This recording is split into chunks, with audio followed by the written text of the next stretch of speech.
Oh, wait. There we go. Hey, everybody. Welcome to You Have to Watch This podcast. I'm Alan. I'm Ryan. And I'm Devin. And I unmuted you guys in time because I almost didn't. Like, it was very close.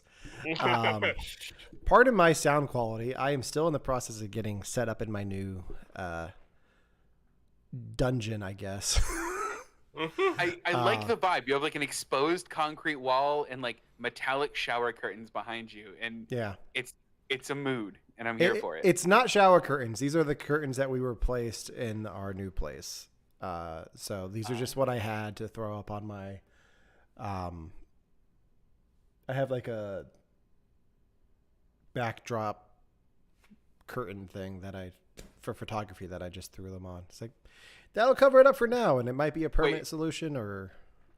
Those were the curtains that came with your place? Mm-hmm. Was it decorated like what the 60s thought the future was going to be? No, but it is now. Like if you look at all the stuff that we brought. Our motif for the kitchen is Golden Girls, which Ryan can vouch for. He's been here.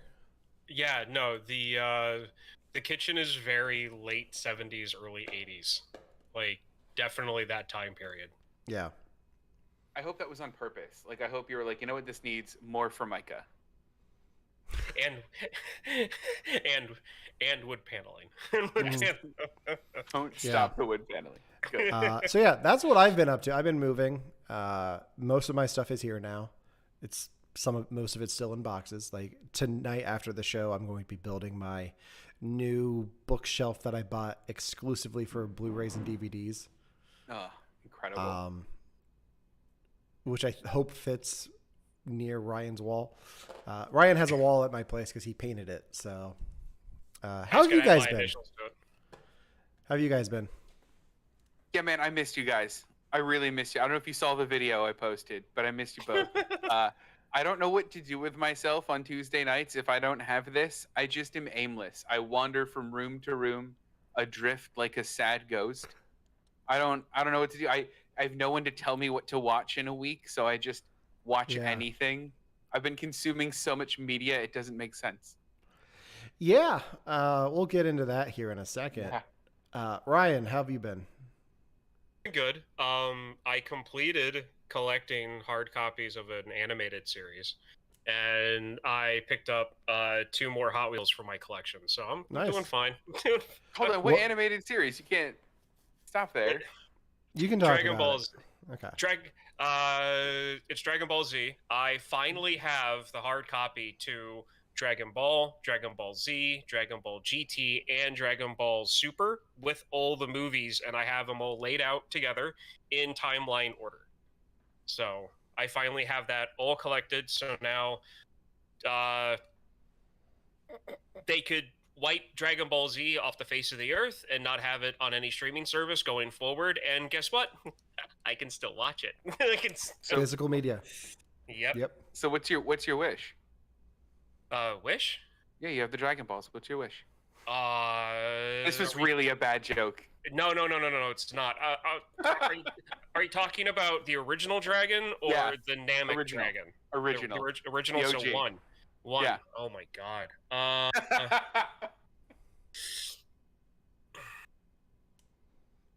I want to inherit $20 billion. Oh, you want to inherit it? You don't want to like get it? I want it to come from somewhere because I don't want the IRS to be like, hey, you have just poof $20 billion showed up in your account. We need to audit you. Where did this money come from? So I want the wish to come with a backstory of how I legally obtained the money so no one questions anything. It's a pretty Ryan move to include a wish or have a wish that includes tax benefits. So well done. I mean, I don't blame him. No, I don't either. What would your wish be? Oh, I mean, I'd be the jerk that wants more wishes. Because I can't make up my mind right now. But I am that guy. That is the most Devin answer to that question. Okay, but Devin. This is why I missed you guys. Here's the thing, though. You can just wish for a ham sandwich, and then in 1 year, the Dragon Balls become active again. So then you can just wish again. Yeah, but I don't want to like wait a whole year. Like I regret what I had for breakfast this morning and wish I changed my Then wish mind for already. a new car. That'll That's last not a you the bad call. year. That's Yeah. that's fair. Okay. Okay. I didn't know there was a continuous wish, the Dragon Balls. Yeah, no, they split up, and then you have to gather them again, and then 1 year after you make the original wishes, they become active again, and then you can summon Shenron again. And run. Got it. The early I- 2000s was a different time. Oh boy. Alan, I am Alan, not what's gonna- your I'm wish? done with right To be now. done with this move. Yeah. To have everything unpacked and put away and not have to deal with any of it. Just be able to live in my new place before I have to go back to work. You're so close, man. Yeah. So this is the part of the show where we usually talk about things that we have watched in pop culture over the last week or so. It's been a few weeks since we've done a show, though. We're going to talk about something a little bit different tonight and talk about what the show is going to look like going forward. If you don't know, Screen Actors Guild and SAG-AFTRA is on strike right now, along with the Writers Guild of America. And we've had conversations in our group chat about how what the show should look like going forward. We're a show that focuses a lot on older content. Case in point, Alfred Hitchcock today. We're a show that focuses on older content, but we do talk about things in pop culture that are recent at the top of the show. We didn't do that this week because there were still some gray areas on what is allowed by non-union members who are supporting the strike, what they want. So we held off on we watched this for this week. So I'm not going to talk about the Tom Cruise thing that I saw in theaters over the weekend or the 5 other movies that I had to watch going into that. But I'll talk about that next week. Good. So going forward, we had some plans for some big movies coming out this coming weekend that are now canceled. So we're not going to be focused. We're going to keep the show focused on older content for the main subjects of the show, and talk a little bit about current things, because the unions have said that you can review things that are current. We don't get money from the studios. We 100% support the strikers, and don't want to cross the picket line at all. So we decided to play it safe this week as things were coming out and details were made available to everyone. So you guys have any thoughts on this? I mean, I think that this is I like that we're doing this. I think that it's important to support these people, especially because if you start to hear some of the things that the studios are saying, it's just awful. They're not even like, they're saying the quiet part out loud. And I know that phrase has been bandied around a lot, but some of the things they're saying are horrific. And I really don't love that. And also, who knew Fran Drescher was in charge of SAG? I didn't. I actually knew that. forgot. I knew that. Yeah. She's a freaking gem, and I love her. Well, I mean, you've got an actress. I have no idea where she's from. I think it's kind of obvious where she's from originally, but for an actress in a role that I mainly know her from is being a character from like New York, northern New Jersey type character. The fact that she's a union leader, in my mind, perfect. Because here's the thing: if she wasn't an actress and a writer, she's also a writer, right? From what I've been hearing, Probably. I believe. Yeah, Okay. probably. If she wasn't in this field, she would be the union leader of like a Teamster somewhere. So I mean, this fits her personality perfectly. Yeah. But I didn't know this beforehand. Some of the things that the studios have done to the strikers has like rubbed me the wrong way too. Like, I think Paramount and Universal have both trimmed their trees outside of the lot so there's no shade. Ew. Yeah, it's just like Ew. they're scared. They know they're gonna lose. So Yeah. I just hope it happens sooner rather than later, to be honest. yeah. So best of luck to anyone on the picket line. Yeah. If you can donate to they have a community fund. Good. I'll put the link to that in the description of the podcast. But yeah, our big crossover plans to talk about a nuclear bomb and a plastic doll have been postponed indefinitely. But Sorry, friends. yeah, it is what it is. But we're gonna move on and talk about today's main topic, the Alfred Hitchcock film Vertigo.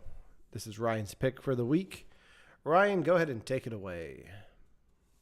So, this Hitchcock film, Vertigo, came out in 1958, which is surprisingly 2 years before the last time both the actors and writers were striking at the same time, in 1960. So, I find that actually kind of interesting. But anyway, besides that little history footnote, Hitchcock at this point, people knew who he was. He was a household name when this movie came out. Surprisingly enough, it came out to lukewarm reviews. Wasn't really well liked when it first hit theaters. But my personal experience with this was watching this once when I was in middle school. I believe I was in middle school, and it was part of a film session or film whatever my dad had me watch because I watched a Mel Brooks movie called High Anxiety, and my dad wanted me to get some baseline after I had seen it. This is the first time I've seen this movie since then. Okay. Wow. And watching this movie, I know why it's been so long since I've seen it last, which I will get into later. This is probably this movie would probably fall low on my like scale of like favorite Hitchcock films I've seen, and it would probably stay at the lowest level as I see more. But again, I'll explain that one when we get into this.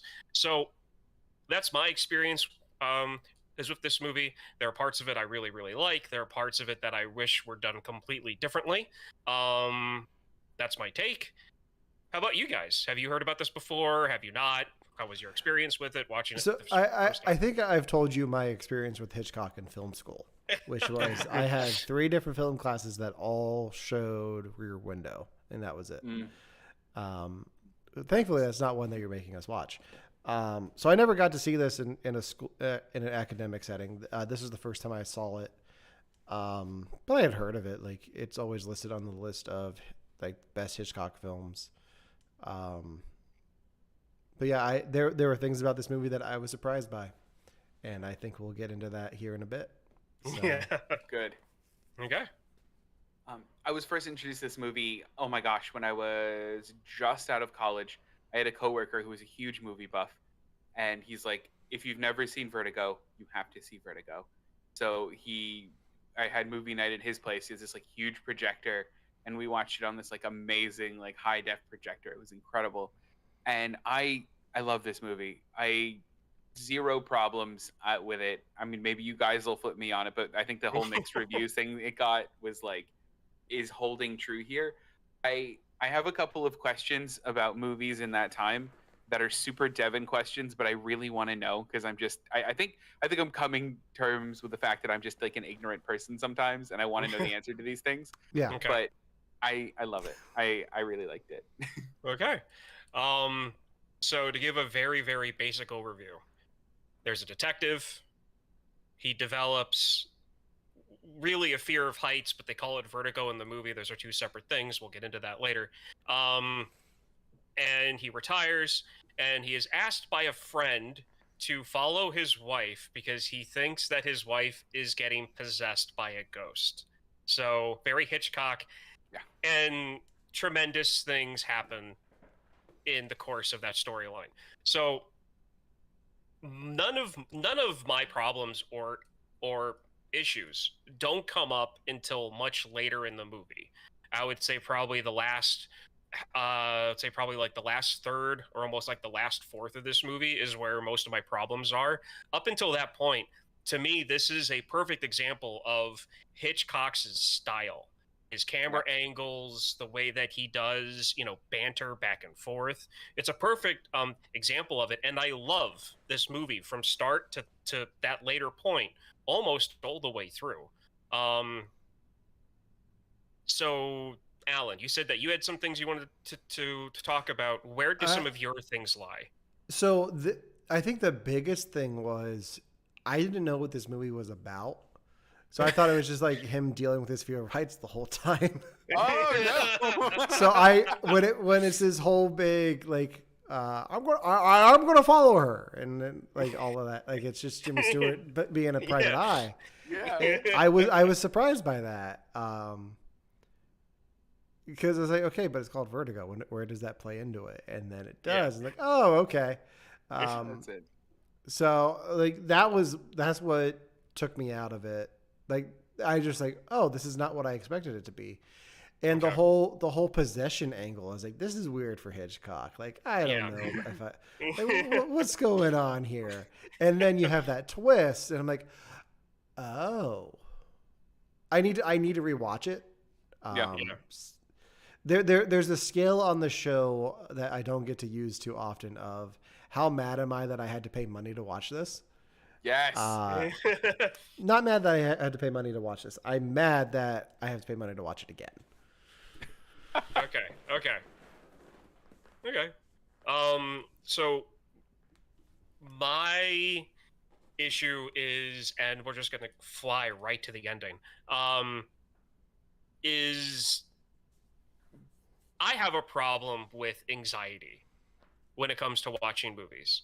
Okay. And there are certain things that trigger that anxiety. And this movie is a perfect example of what triggers that. So you've got the main character dealing with a loss. Then you have his love interest who is trying to deal with the awkward situation she put herself in. And you have two characters who really need to just distance themselves from each other. And they're like magnets going at each other. And I care about both the characters, even though I probably shouldn't. And that drives my anxiety up to the ceiling. And then how this movie ends makes me want to throw my TV out the window. Okay, so do we want to just dive right into the ending? Because we can. I mean, we can. I mean, look, it's old enough that if you're interested in Vertigo, go watch Vertigo. Well, before we do let's that, talk about this movie backwards. Well, before we do that, I want to talk about some other stuff before we dive in, because I think we could talk for a long time about the end.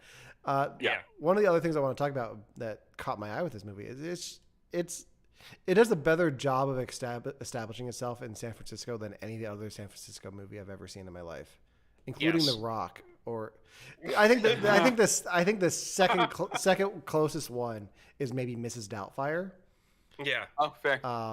Which, side note, I'm fighting with my wife because there's a hello doormat that I want to get from Etsy, but she won't let me. So, hashtag get her on the podcast right now. Get her on. I can't because I'm in a whole different floor. Before you could have just motioned and she would have come over. He's in a hole, Devin. He's in a hole. I'm in a cave with a box of scraps. But no, it made me want to go to San Francisco. Yeah. I mean, the scenery shots in this are absolutely stunning. The shots of the bridge from that like old naval base or whatever that building was that they mentioned. Not the Golden Gate State Park. They actually named the building. Oh, that pulls up to. Which my family has kind of a tragic connection to the Golden Gate Bridge. So whenever I see it, I tend to go back to that. But sure. It kind of follows what happened in the movie to a point. But anyway, so whenever those shots were beautiful. The thing that Alan, you might be able to point this out, was the thing that they walked in front of towards the end of the movie. They were going on a walk, and she sees the two people like lightly kissing, and then there's that giant dome thing with like the water around it. Oh yeah. Is that where? Wait, can I figure? No, hold on. Let me. Okay. Is that where Sean Connery meets his daughter in The Rock? Yes. Yeah, it is. Is that okay? Okay, good. I just want to be sure that that's what that was, because because I mean, like, I'm looking at that, and I'm having a moment where, like, now for one, so for everybody knows, American education sucks, and I never got above fractions prior to graduating high school. So when it comes to like seeing something and then being able to like flip it around in my brain and then like imagine it from like the reverse angle, I know that there's a mathematical like famous equation about doing that. I don't know what it is, but that I'm thinking to myself, like, that looks like if I was standing in that thing looking out, is that where Sean Connery was in The Rock? But I don't remember the water being there. Like, it was one of those things. Oh, I'm so happy you got that. But that to like him driving through the streets and them showing like the very vertical San Francisco streets and driving all around, which I'm surprised that those 50s cars weren't constantly scraping their bumper on the ground whenever they hit those intersections. Beautiful cars in this movie.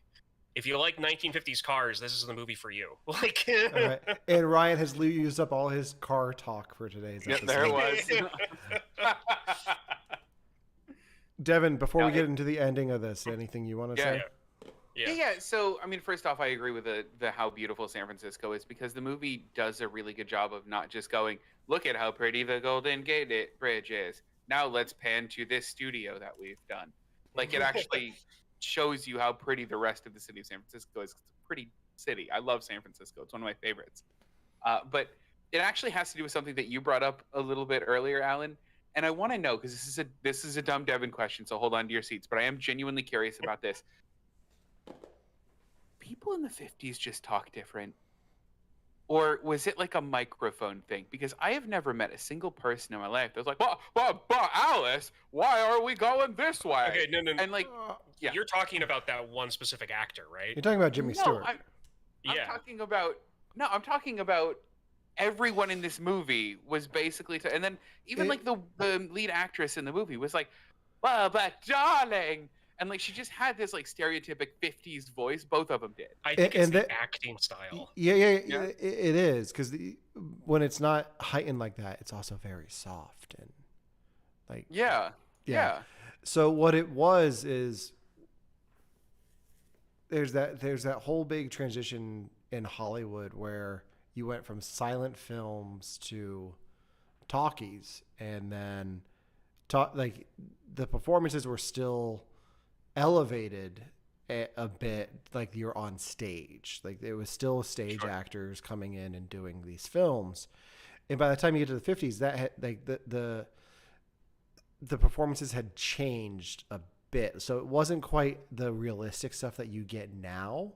Like when you, like if you're watching an indie film and it's like a very muted, subtle performance, it was still heightened a little bit. So that's where another Jimmy Stewart come from. Okay. Yeah. So, and I think that like I think that's what it is. Like it's still heightened a bit because, and it's different microphones make it sound a little bit different too. So but yeah, that's what it is. It took a while for Hollywood to get to the point where performances were natural and muted and not heightened to this extent. That makes total sense then. Because I was wondering. So I was like, this is a style. That's where like overacting comes from. Like nowadays, like that's where overacting would come from. If like James Stewart would like time travel in his prime and like do a movie now, that they would have to do take after take and tell him just calm down, softer. Remind me after the show to send you a bit of Dana Carvey's impression of Jimmy Stewart. Oh, I'm gonna love that. Yeah, because he's done it on several, and I think Bill Hader does an impression of his impression. Like it's oh my gosh, it's fantastic. I'll have to send you guys some clips of that. Yeah, but at the same time, there's also actors who can pull it off. There are actors who can pull off overacting, and I'm blanking on his name, and I feel horrible about it. But the actor who Nathan Lane. The actor who played Benjamin Sisko on Deep Space Nine. Avery Brooks. Avery Brooks. Avery Brooks. Thank you.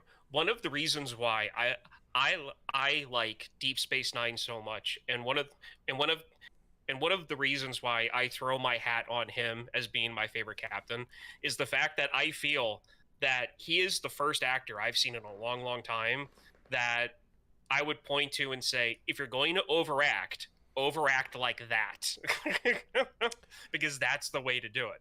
On a So side there are note, people who can pull it off. Yeah. But yeah. Yeah. On a related note, when Ryan came over to help me paint, I gave him a stack full of Deep Space Nine Christmas ornaments. That's Yeah, incredible. I don't have him in here, unfortunately. That's okay. Or else And I'd show them off. I was like, wait, we're missing one. I got you a Cisco. Where's Cisco? Yeah. I found him. Like Nice. I don't know where he is now, but I found him. That's okay. We'll find him again. It's okay. Yeah. I think the only other thing I have before we get to the ending, because the ending is important to talk about, is that like The Birds, like man, a well shot movie is just a well shot movie. Like Yeah. it doesn't matter when it is. Like I think this movie ages super well. I think I love it. Whatever version that I watched on iTunes on my TV looked phenomenal. Like the care they took into restoring it, or if the film was just that high quality Yeah. to begin with, like it looked phenomenal. They did end up restoring it. I did find a few facts, and one of them has to do with this. For the longest time, this movie was unavailable to anyone because of rights issues. Oh. For almost like 30 years, like this movie couldn't be shown anywhere, or no one could find it. And then it was like sometime in the 80s, they got it, they restored it, they spent a hell of a time restoring it because it had been sitting for 30 years. So there's that. There's a lot of people saying that this movie didn't start getting its recognition until after that happened. So it took 30 years of this movie not being available to the public for people to actually see it as like a masterpiece Okay. of filmmaking. I can see that. And this was also Hitchcock would joke that this movie was his wife's least favorite movie that he did. In fact, he would say that she hated it simply because she didn't like the one scene of where they show the lead actress walking along the fence by the Golden Gate Bridge. Mhm. She felt that on the big screen, the camera wasn't set right and she looked a little too big. That was her only complaint. And so Hitchcock would always say that she absolutely hated the movie because of that little I love that. thing. They sound like they have Okay. a fun relationship. Yeah. I really hope that was the case because I haven't looked up his marriage. I'm really hoping it's There's a We'll whole get that wholesome. there's a whole movie on based on Hitchcock, starring Anthony Hopkins and Scarlett Johansson, I think is in it. interesting. What is it Anthony called? Hopkins plays Hitchcock. I think it's just called Hitchcock. I could be wrong. Huh. No, yeah, you're right. Hitchcock. Not surprised. Oh, he looks so good as Hitchcock. Whoa. Yeah. So All Google right. thinks I already watched it. Weird. So do we let's get want into to the get? ending. Yeah, let's get into the ending. Let's do it. So can I guess why you hate it, Ryan? Yeah, go right ahead. Because it just ends. Yes, yeah. I mean, like, now, for the concept that Hitchcock is known for, the concept style that he does, and the type of stories that he likes to share, it makes total sense. I get it. I understand why he did it. It's one of those things where, like, to me, with the way that John or Johnny O or Scott or Scotty, whatever you want to call him, was standing, it just reminded me of like Darth Vader at the end of Revenge of the Sith, where he just goes no, like that, but like silent. Like that's just like I got that same type of vibe, and I'm not saying that I hate that scene in Revenge of the Sith, but You're not saying yeah, you're not saying you like it either. exactly, exactly. Devin, what are your thoughts on the ending? Yeah, I mean, I don't know what else more. I mean, I'm gonna defend this movie tooth and claw, guys. I don't That's know what fine. more I would have wanted from the movie. Like, what was he gonna do? Turn around to the nun and go, "I'm cured, I guess," and then walk down the stairs, and then he goes, "Ha! Another one bites the dust." As he drives back to San Francisco, like, what more did we want there? That's where cynical Devin comes in. Yeah, And man. you're not even thinking about the possibility of the film cutting with him starting to lean over. That he's like starting to lean like he's gonna fall. That he's gonna follow her. Yeah. Oh, that's where I assumed that was going. Really, I wouldn't have loved that for him at all, because I took him going out on the ledge as him like, oh, he's over the vertigo. Okay, got it. So here I'm going to pull the cover off of everything here. So oh, no. When it comes to the storyline, so I can explain this, but because if I don't explain the storyline, then what I'm about to say doesn't make any sense. Okay. So the whole reason why he's in a bell tower with his love interest is because the wife that his buddy told him to follow because he thought that she was possessed was a fake. His buddy sets him up knowing that he developed vertigo, which is why he's no longer a detective, so that he can make his wife's death look like a suicide. After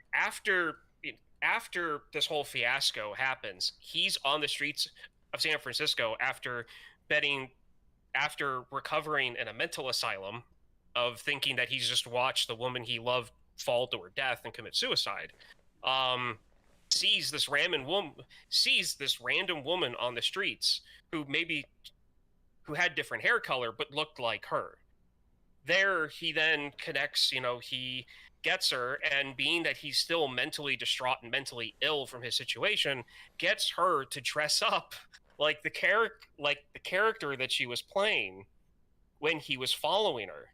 And was her so desperate for love was like, if I become who you want me to be, will you love me?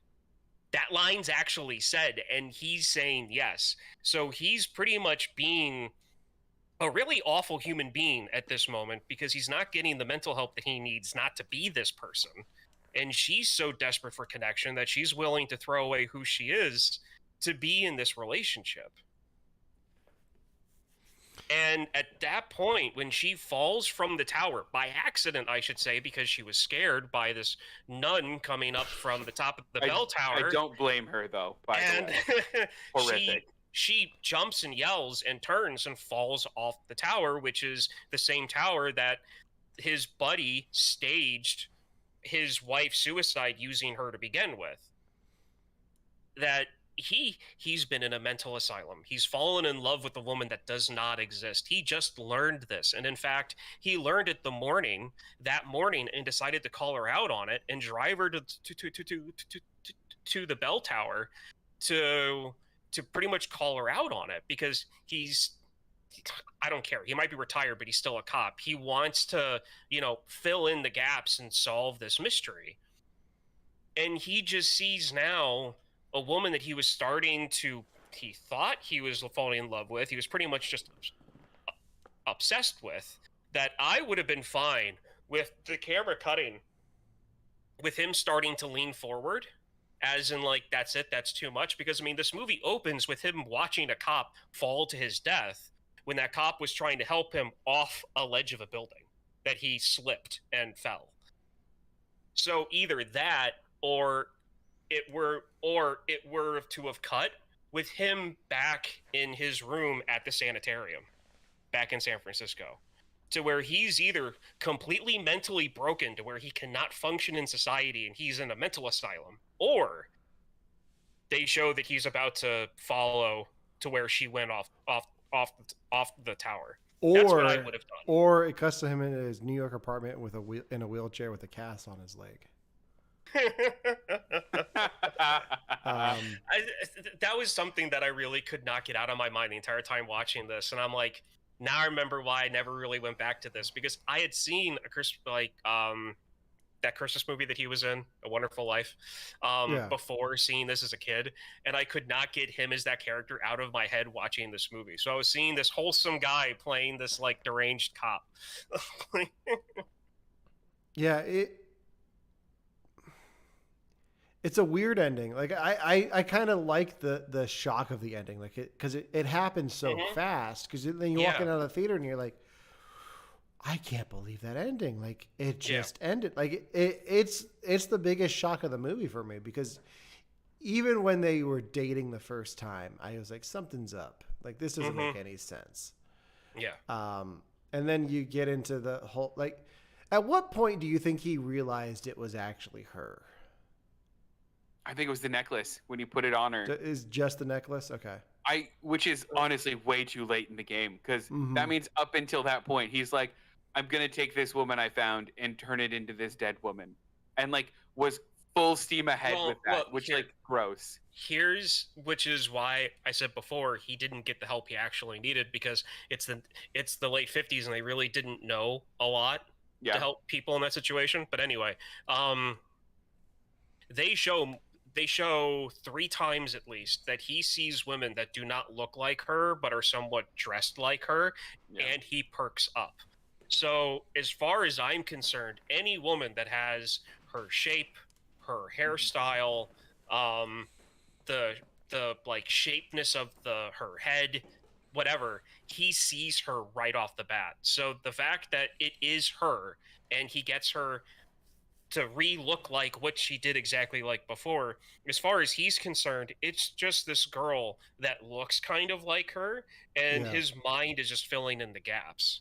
So when he sees the necklace, that's the first thing that actually connects his memory to be like, hang on a second, why does she have this? Cop thing kicked in. I mean, yeah, no, his cop instincts like snapped right in, because I mean that and how nervous she was getting the closer they were getting to the Spanish church thing. Yeah. Dave Bautista. Yes. It's called San Juarez Bautista. Is the thank you. Place. It's Dave Bautista for me. I thought you were naming a Spanish wrestler to be funny. To be perfectly honest, I thought you said Dave Bautista. And is he a wrestler? I don't know. Dave. Okay, that's fine. I just know that name, and I'm like, is that a pro wrestler? I think it's a pro wrestler. Devin's making a pro wrestler joke. I'm not ready for this. Probably just sent you for a loop. Yeah, I don't know. Yeah, you did. Don't pretend like I got cultured overnight. Whatever. So the more you're talking about, we're not going to say that pro wrestling is culture. Like I'm going to put my foot down on that real quick. No, at this point, the past 30 years, 40 years, pro wrestling is part of pop culture, and it is part of this country's culture at this point. Modern culture at this point. Okay, fine. Just because we don't like it doesn't mean it's not a big part of American culture, right? Tune in next week when the guys watching Mr. Nanny. What is that? Hulk is that Hogan the one where Hulk Hogan? Yeah. Hulk Hogan is a nanny. Everyone's got like a Hogan impression like ready to go, right? Yeah. Come on, brothers. Let's keep up. Yeah, see? Come on, brother. Let's do it. Like everyone's got one. Get back to the podcast, brother. Like, see? I mean, it's part of culture. See, and not just that, I don't watch pro wrestling, but the thing is that there was a point in time when I did, and then there's also a very short point in time where I dove into modern pro wrestling for about a year and a half before I started hanging out with you guys. So, yeah. We've changed. Okay. The more we talk about this movie, the more you make me realize that the main character is not a very good guy. Because when you were describing his story, you were like, he finds this girl and gets the girl. And I was getting interjected with, you forget the part where he follows her to her hotel room. Like, that's gross. Like, every point is gross. And then there's the whole, B plot with him and his ex. Which just kind of just completely disappears from the movie. It doesn't, end with anything, right? Like, I don't see the point of that plot at all. Like, I think it's supposed to show that what I think it's supposed to show is it's supposed to give you a baseline for his relationship with women prior to this happening. That their relationship gives you a baseline of the type of guy he is when it comes to women. And then this whole fiasco happens. Okay. So, I mean, like, they were engaged for 3 weeks in college, and obviously they're like 20, 30 years removed from college at this point. And think. he's still They're not. hanging out. Oh, whatever. As far as I'm concerned, in the 1950s, you went from being 25 to 55. There was Yes. no in between. Like, there was You're no in between absolutely there. That he's been still hanging out with her, and they banter like siblings. Mhm. And like that's his relationship with women that aren't part of his family. Like that's how I took that whole thing. Okay. And then she's she a just really kind of like convenient. leaves. She's a convenient like way to get across like the baseline of the world and to like, to hear his inner monologue, because like he's not like, how else do you show that he now has vertigo? How else do you show that he like doesn't want to return to the police force, like aside from here's miss exposition. The thing of it is, though, he doesn't have vertigo. He has a fear of heights. Yeah. I thought he said that he like got a little dizzy when his fear kicked in. This is where Hitchcock really didn't do his own homework. So what they describe in this movie is a fear of heights, and there's an actual word for that. It's a phobia. That's what he experiences. Vertigo is something you can get sitting in a chair. It is something you can get laying down. It is something where you start to feel dizzy and your vision starts to go a little bit. So what they showed when he would look down is kind of what vertigo actually looks like through your eyes, as far as from what I've read. But what they're describing in this is acrophobia. Is acrophobia. He says that. He says that at some point too. Yeah, but it's not vertigo. It is not vertigo. What is depicted in this movie? It's a fear of heights. I don't know, man. Acrophobia is arguably a cooler title too. Yeah. Like I like that as a title for this movie. I really just want to hear Jimmy Stewart say it though. Acrophobia. Like. So one last thing on my end about this for things that I looked up, and it has to do with the lead actress Kim Novik. Yeah. I found out some things about her, which I thought were really cool. And given the context of this movie with mental health, because of James Stewart's character, she has become a voice for mental illness. She is not shy about talking about and discussing about the fact that she's bipolar, and she's an advocate for people that have it. And yeah, so I mean, I found out a lot about her. She has done some pretty cool things. It was something that I wasn't expecting, looking up notes for the show. And in that same article that I read, some British film organization labeled this movie the best film ever. Interesting. I agree with him. Well, of course, you live in London, so of course you would. Maybe I'm too I don't know. Maybe I'm too in it now. But yeah, I mean, I think you had said that this was pretty low in your Hitchcock thing. I think I would put this above Birds in my my ranking. And that's fine. My thing is where this movie ends for me. Like, if I were to ever watch this movie again, I would stop it right when she puts on the necklace and he realizes what it is. Simply because I know it's coming, and at that point in the movie, all of my favorite scenes and lines and shots have already been played. Yeah. Okay. That's fair. Okay. I have one last thing. And okay. It's a headcanon. Tell me. So I don't know if you guys seen the Sister Act films? Yes. No, never. Oh no. Oh boy. So the second one takes place in San Francisco. Yeah. I swear, like, my headcanon is one of those nuns is the nun that scared her and made her fall. Yes. Like, it's just a young Maggie Smith. I love that. That's my head canon. She was the one that grabbed the ladder to go up to get the first one. So Devin, you've never seen either Sister Act movie? No, I apparently haven't even seen the third one. There's going to be a third one. They haven't made it yet. Oh, they haven't made it yet. Okay, then no, I haven't seen either Sister Act movie. No. Have you seen Ghost? Oh, what's his name? Patrick Swayze? Yeah, Patrick Swayze one? Yeah. No.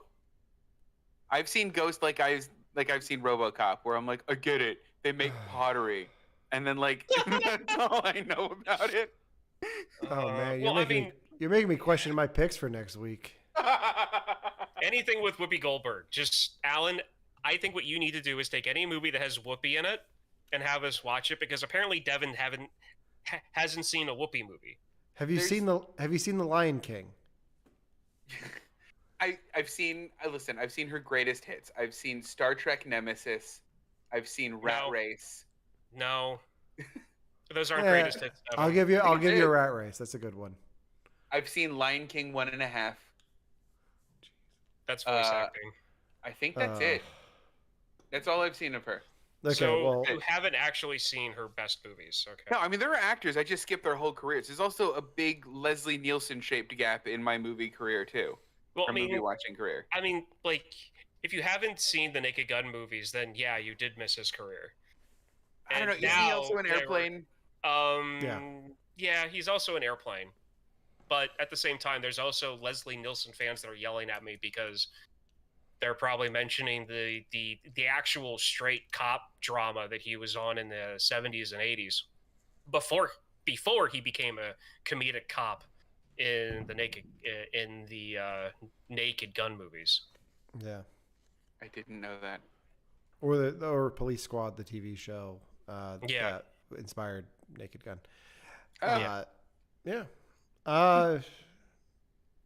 Doesn't change my pick for next week, but okay.